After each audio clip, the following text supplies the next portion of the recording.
In Kenya, veterans of the Mau Mau rebellion are celebrating now that Britain has agreed to pay compensation to victims of the brutal suppression some 60 years ago. Henry Ridgwell has reaction. The uprising by Mau Mau nationalists in 1950s Kenya was ruthlessly put down by the British colonial government. The Kenya Human Rights Commission estimates that 90,000 Kenyans were killed or maimed and 160,000 detained. Torture and rape were common.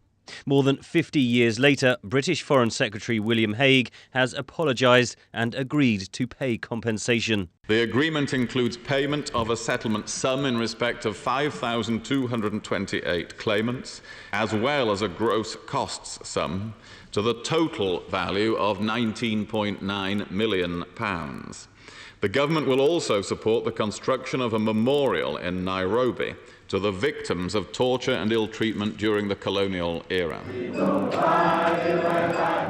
In Kenya, Mau Mau veterans and campaigners watched and welcomed the apology, but said the compensation was not enough. Sisi tulifungwa miaka 10. Mimi nilifungwa miaka 7 na baba wangu. I was detained for 7 years with my father who raised me, so the issue of $3,500 is far from the amount that I should have been paid, or my father, or anyone else who was there during the fight. The deal was reached after a British court ruled last year that 3 elderly Mau Mau veterans who suffered castration, rape and beatings could sue the government.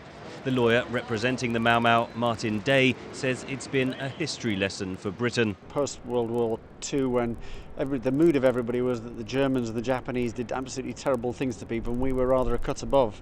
I think what this is first lesson is that in fact we have done just as bad things at times. Britain had tried for 3 years to block legal action, arguing that responsibility passed to Kenya upon its independence in 1963 and that the claim was brought after the legal time limit. Both arguments were rejected in court. Human rights campaigner Peter Tatchell says the way the government fought back was insulting. Even the colonial administrators of the time admitted that these abuses were happening. So I do not understand why, in good conscience, the British government held out and fought so long and hard to deny this compensation and apology. Tatchell says thousands more people were abused during British colonial rule. I hope this agreement will now pave the way for an apology and compensation for the victims of British colonial repression in other territories such as Malaya, Aden and Cyprus. They were subject to similar abuses and it's time they got justice. The British government says it does not believe the settlement with Mau Mau veterans sets a precedent. Henry Ridgwell for VOA News, London.